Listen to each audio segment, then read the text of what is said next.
Imagina una ciudad que acaba de rendirse. Los hombres entregan las armas. Las madres esconden a sus hijos detrás de las puertas. Los ancianos creen que la obediencia les ha comprado una noche más de vida. Entonces llega la orden. No habrá perdón. Los soldados avanzan casa por casa. Las cabezas caen sobre la tierra seca. La sangre corre por las calles estrechas. Y cuando ya no queda nadie capaz de gritar, los cráneos son recogidos, limpiados y apilados en torres tan altas que pueden verse desde fuera de las murallas. No eran tumbas, eran mensajes. Porque esta no es la historia de un simple conquistador. No es la historia de un rey que ganó batallas, fundó ciudades y llenó palacios con oro. Es la historia de un hombre que descubrió algo más terrible. Que un ejército puede tomar una ciudad, pero el miedo puede tomar un continente antes de que llegue el primer caballo. Su nombre fue Timur. En Europa lo llamarían Tamerlán. En muchas crónicas, Timur el Cojo. Pero para los pueblos que vieron aparecer sus estandartes en el horizonte, su nombre significaba otra cosa. Significaba puertas cerrándose, mercados vaciándose, familias huyendo con lo poco que podían cargar. Significaba que la muerte no llegaría como un accidente de guerra, sino como una decisión administrativa. Antes de entrar en la sombra de Samarcanda, escribe en los comentarios desde qué ciudad y país estás viendo esto.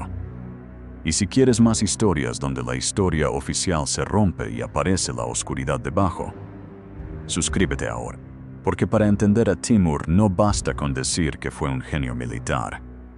Eso sería demasiado cómodo. También lo fue.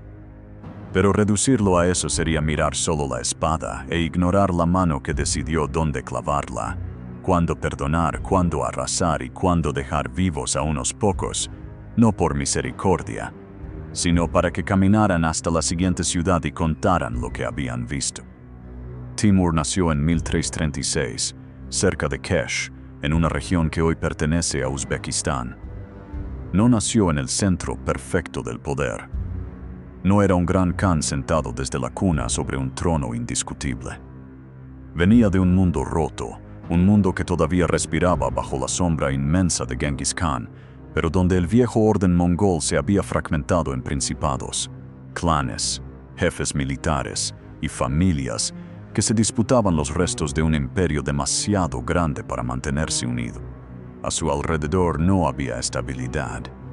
Había polvo, caballos, juramentos falsos, alianzas que duraban menos que una estación y hombres que aprendían desde jóvenes que la sangre noble servía de poco si no venía acompañada de soldados. Ese fue el mundo que educó a Timur. No una corte tranquila, no una infancia de mármol, sino frontera brutal donde la autoridad era algo que se tomaba, se defendía y se exhibía. Allí aprendió una primera verdad que nunca abandonaría. La legitimidad podía fabricarse. Si un hombre se nacía con derecho suficiente, podía construirlo con matrimonios, victorias, símbolos, genealogías convenientes y enemigos destruidos de forma tan pública que nadie se atreviera a discutir su destino. Timur no podía proclamarse descendiente directo de Genghis Khan por la línea sagrada que daba derecho al título supremo de Khan. Eso era un problema enorme. En el mundo de la estepa, la sangre importaba. Los nombres importaban. La memoria de los ancestros podía levantar ejércitos o destruir aspiraciones. Pero Timur tenía otra clase de inteligencia. Entendió que si no podía ser el dueño legítimo del mito, podía convertirse en su administrador. Gobernaría como emir. Colocaría figuras con sangre genghis-kánida cuando fuera necesario. Se casaría dentro de las familias correctas. Usaría los títulos, las ceremonias y los signos del viejo mundo mongol. Pero la mano real, la que decidía quién vivía y quién era borrado, sería la suya. Desde el principio, su poder tuvo algo de teatro y también algo de herida. Las crónicas lo recuerdan como un hombre cojo, marcado por lesiones en una pierna y en un brazo.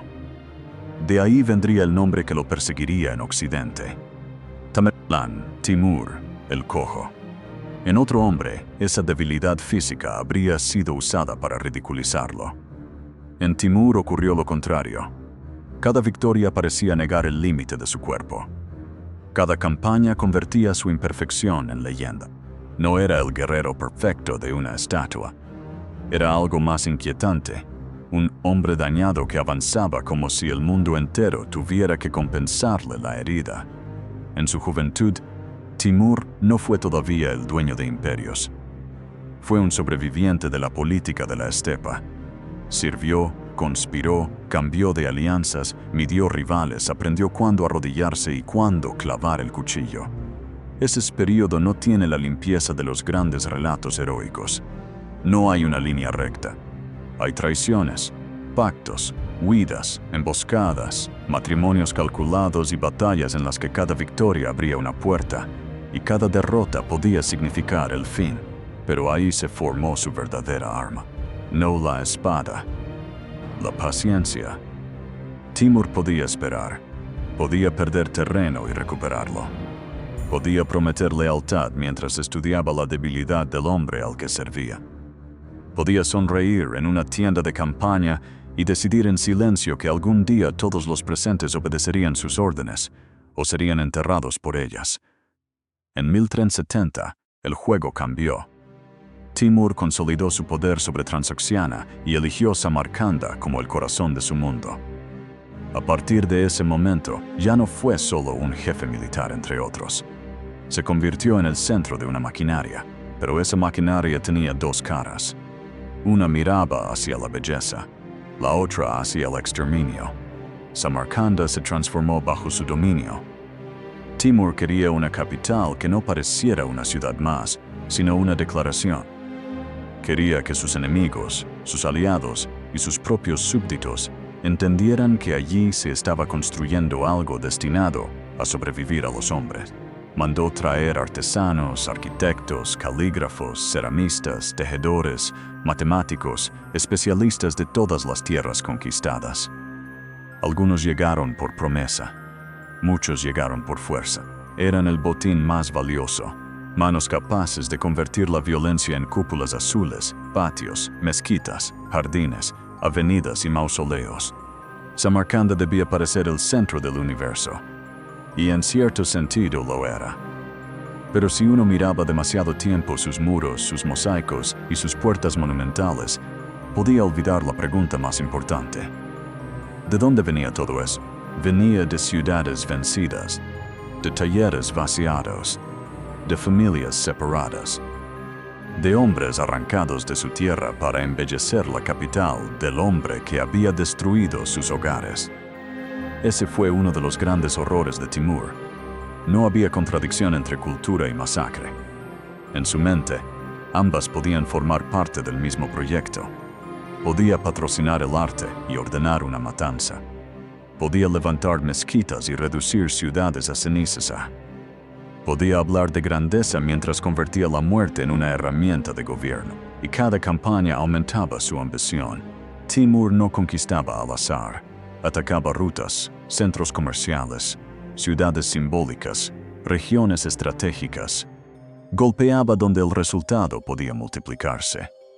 Porque entendía que una victoria militar era útil, pero una victoria narrada con terror era mucho más poderosa.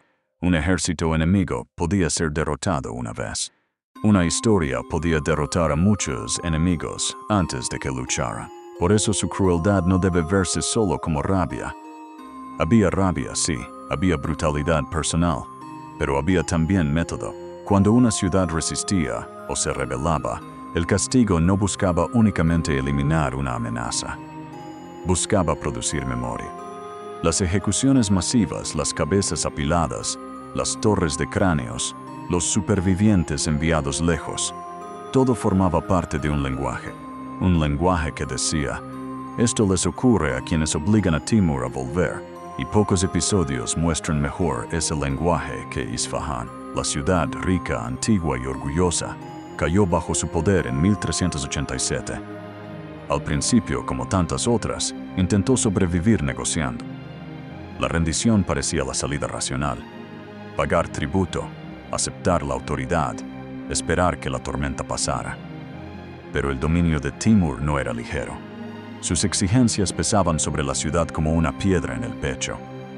Y entonces ocurrió lo que ningún conquistador perdonaba con facilidad. La población se rebeló. Algunos soldados y recaudadores de Timur fueron asesinados. La respuesta no tardó. Timur no podía permitir que una ciudad sometida demostrara que su poder podía desafiarse. Si Isfahán se rebelaba y sobrevivía, otras ciudades aprenderían. Si Isfahán desobedecía y era perdonada, el miedo se agrietaría. Y el miedo era la muralla invisible de su imperio. Así que ordenó el castigo. La ciudad fue convertida en una escena de terror organizada. No fue solo una matanza en el caos de una batalla, fue una represalia, una señal. Los soldados recibieron una tarea que revela la frialdad del sistema: matar, contar, reunir cabezas. La muerte dejó de ser solo muerte y se convirtió en contabilidad. Las calles que antes habían tenido comerciantes, artesanos, niños corriendo entre puestos y ancianos sentados a la sombra, se llenaron de cuerpos. Las puertas de las casas dejaron de proteger. Los patios interiores, donde las familias creían estar ocultas, se volvieron trampas. Cada calle estrecha llevaba al mismo final. Y después llegó la segunda parte del horror. Los cráneos no fueron enterrados en silencio. Fueron apilados, convertidos en tours, no para honrar a los muertos, no para cerrar el duelo, sino para abrir una herida en la imaginación de todos los que escucharan la noticia. Porque una ciudad destruida podía reconstruirse. Pero una imagen así viajaba más lejos que las cenizas. Viajaba con mercaderes, con fugitivos, con soldados, con mensajeros, con enemigos que todavía no habían visto a Timur, pero ya empezaban a temerlo. Isfahán no fue solo un castigo. Fue una lección, y Timur era un maestro terrible. A partir de ese momento, su poder entró en una etapa más oscura. Ya no bastaba con derrotar ejércitos. Había que diseñar el miedo. Había que hacerlo visible. Había que darle forma, altura, geometría. Una torre de cráneos era más que una atrocidad. Era arquitectura política. Era un documento escrito con restos humanos.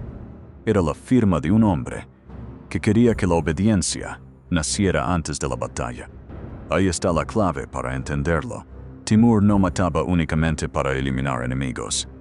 Mataba para comunicarse. Cada ciudad que escuchaba lo sucedido en Isfahán entendía el mensaje sin necesidad de traductores. Rendirse tarde podía ser tan peligroso como resistir. Rebelarse podía convertir a una población entera en material de advertencia. La compasión dependía del cálculo, no de la piedad, y mientras tanto Samarcanda crecía. Esa es la imagen que define su reinado. De un lado, cúpulas brillando bajo el sol de Asia Central. Del otro, torres de cráneos secándose en el polvo. De un lado, poetas, artesanos, jardines, piedra trabajada con precisión casi celestial. Del otro, ciudades donde las familias comprendían demasiado tarde que la historia no las recordaría por sus nombres, sino por la forma en que murieron. Timur estaba construyendo dos imperios al mismo tiempo, uno de ladrillo, mármol y azulejos, otro de rumores, cadáveres y miedo, y el segundo avanzaba más rápido, porque los caballos necesitan descanso. Los ejércitos necesitan comida. Las máquinas de asedio necesitan caminos. Pero el terror no necesita nada. Una vez liberado, corre solo, cruza montañas, entra en mercados. Se sienta en las mesas de los gobernantes.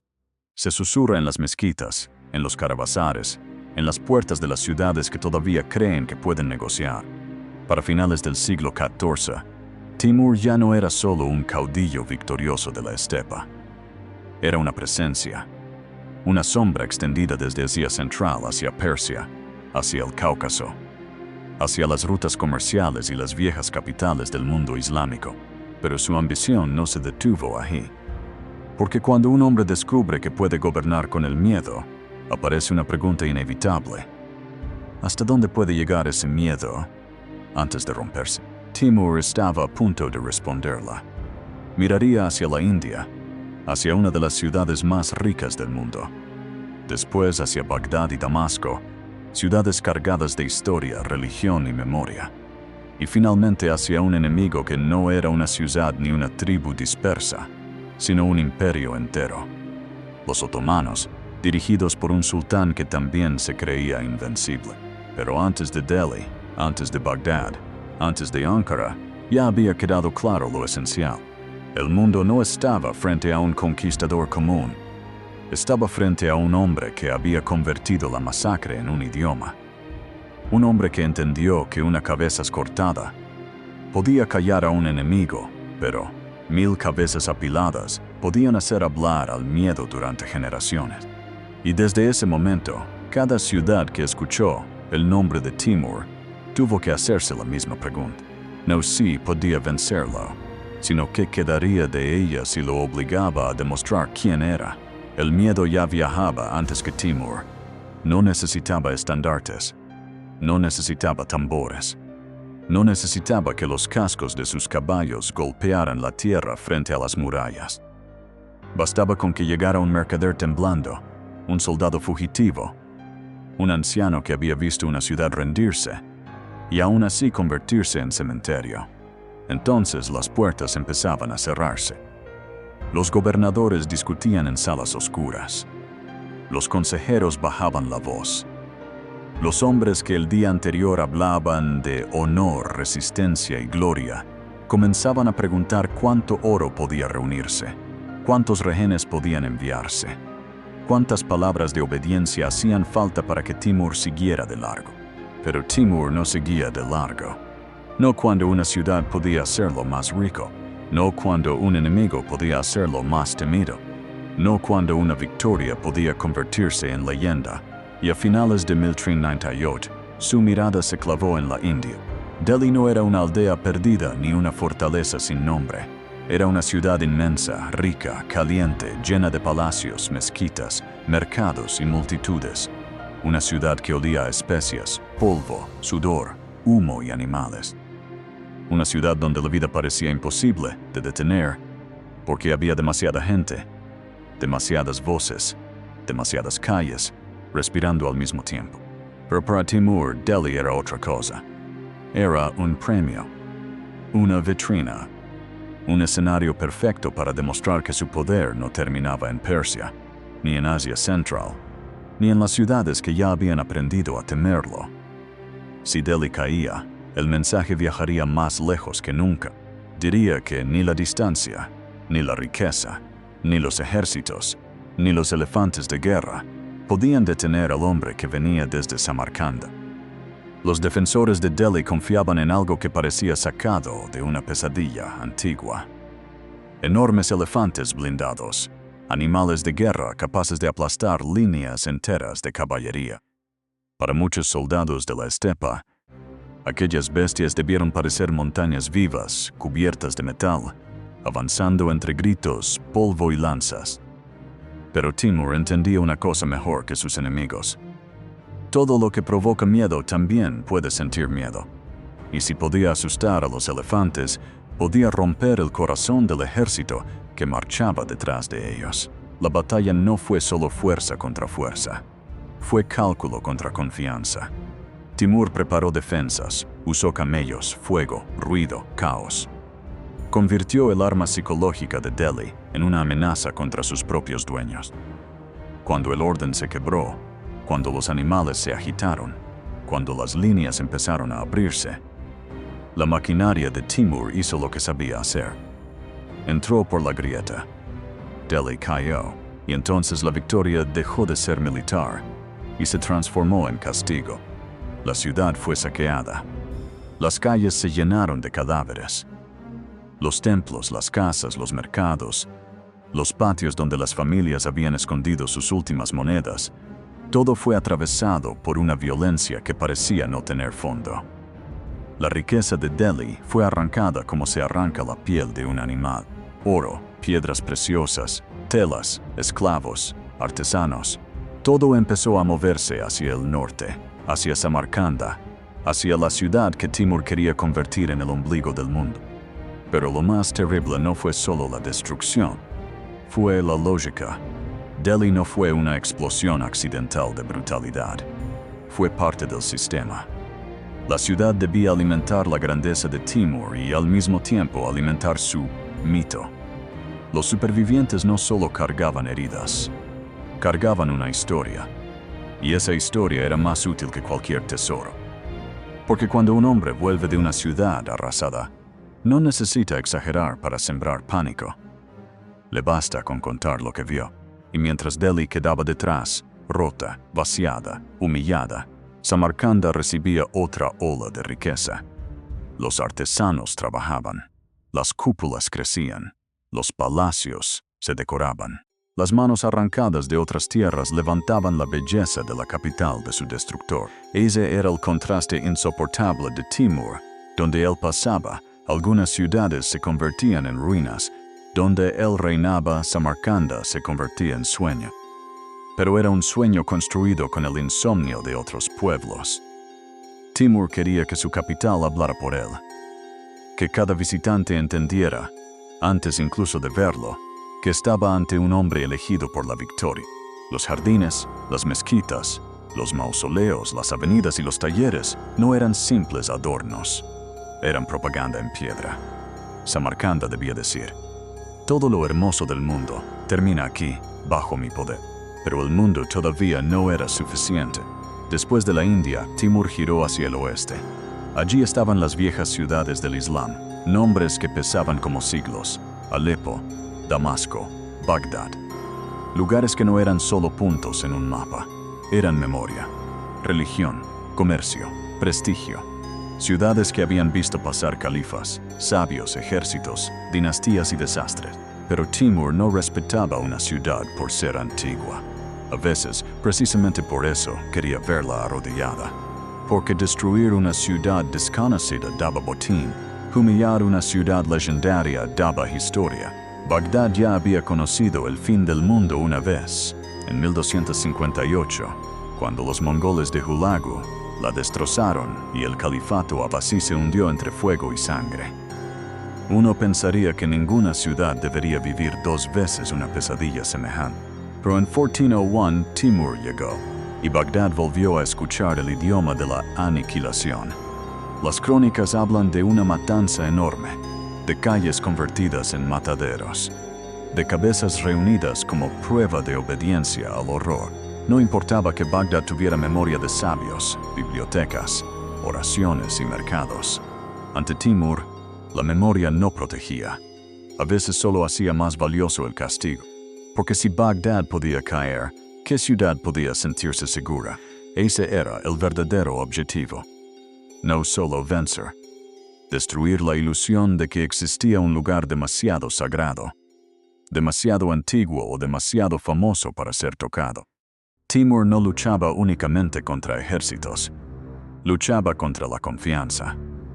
Contra la idea de que una muralla, un linaje, un título o un pasado glorioso podían detenerlo. Y por eso sus campañas parecen una larga conversación con el miedo. Cada ciudad recibía la misma pregunta. ¿Vas a obedecer antes de que llegue la prueba o quieres convertirte en la prueba? Las torres de cráneos, en ese sentido, fueron una de sus firmas más oscuras. No eran violencia sin sentido. Eran communication. Una torre no se construye en un arrebato. Requiere tiempo, orden, manos que recojan, clasifiquen, acumulen. Requiere que la muerte sea organizada después de la muerte. Y eso es lo que la vuelve tan escalofriante. El horror no terminaba con el asesinato. Continuaba cuando los cuerpos ya no podían gritar. Los cráneos quedaban allí para hacer el trabajo que los soldados no podían hacer eternamente. Mirar, advertir, recordar. Un ejército se marcha, una torre queda. Y mientras quedaba, hablaba por Timur. Les hablaba a los viajeros que se acercaban desde lejos. A los niños que preguntaban qué era aquello. A los enemigos que pensaban rebelarse. A los gobernantes que creían que podían retrasar una respuesta.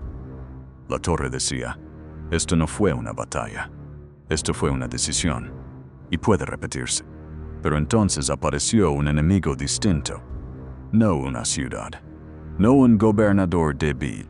No una dinastía agotada. Un sultán, Bayezid I, el gobernante otomano, llamado el Rayo. Un hombre acostumbrado a avanzar rápido, a aplastar rivales, a mirar a otros soberanos desde arriba. Bajo su mando, los otomanos estaban creciendo como una fuerza imparable. En Anatolia y los Balcanes, su nombre también pesaba. Sus ejércitos también sabían destruir. Sus enemigos también le temían.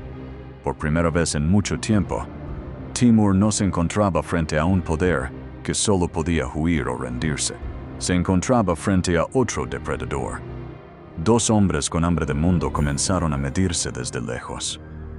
Hubo cartas, amenazas, insultos velados, exigencias disfrazadas de diplomacia. Ninguno podía ceder sin parecer más pequeño.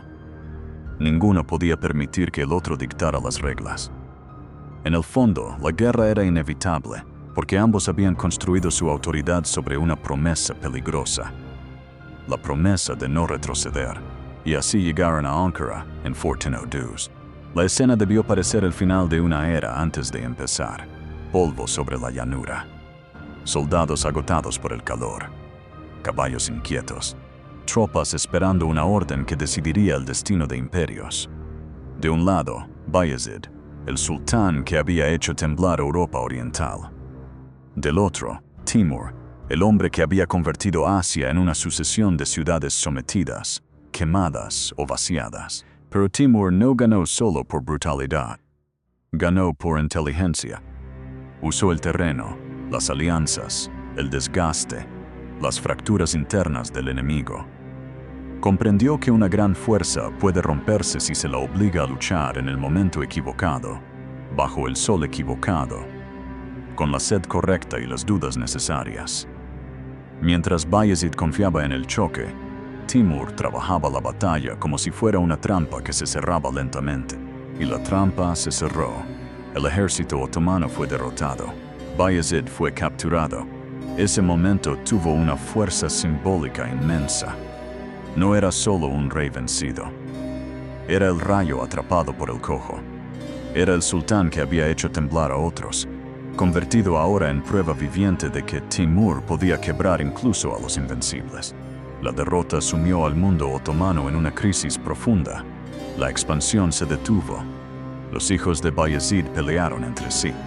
Una potencia que parecía lanzada hacia adelante quedó herida, confundida, dividida. Timur no solo había ganado una batalla, había detenido temporalmente el curso de otro imperio, y aún así no se detuvo. Ahí aparece el vacío central de su vida. Después de Delhi, después de Bagdad, después de Damasco, después de Ankara, otro hombre habría consolidado lo conquistado. Habría protegido rutas, asegurado herederos, administrado provincias, transformado la victoria en estabilidad. Pero Timur no era un hombre construido para detenerse. La inmovilidad era peligrosa. La paz podía parecer debilidad. Y una autoridad basada en el miedo necesita alimentarse, porque el miedo envejece. Si no se renueva, se vuelve memoria. Si se vuelve memoria, alguien empieza a pensar que puede desafiarla. Entonces Timur miró hacia China. La campaña contra la dinastía Ming debía ser su última gran empresa. Tal vez la más grande.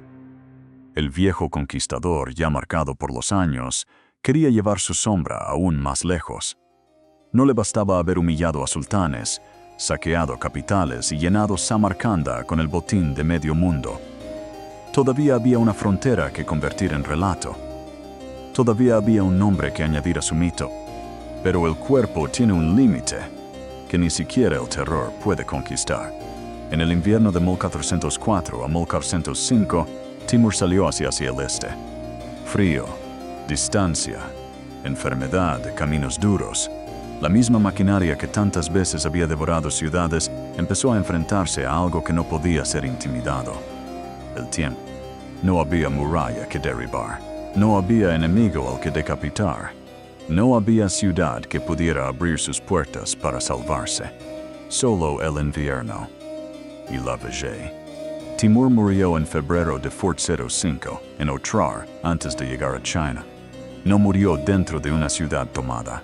No murió viendo una última torre levantarse en su honor. No murió sobre un trono perfecto, rodeado por el mundo arrodillado. Murió en camino, como si incluso al final no pudiera estar quieto. Entre una ambición cumplida y otra todavía imposible, su cuerpo fue llevado a Samarcanda, a la ciudad que había amado, embellecido y convertido en símbolo de su grandeza. Allí, bajo piedra y silencio, quedó el hombre que había incendiado continentes para alimentar un sueño de poder. Pero su muerte no cerró la pregunta, porque Timur dejó algo difícil de juzgar con una sola palabra. Dejó arquitectura. Dejó una capital magnífica. Dejó una dinastía que más tarde produciría figuras como Ulugh Beg, astrónomo, gobernante y símbolo de otro tipo de grandeza.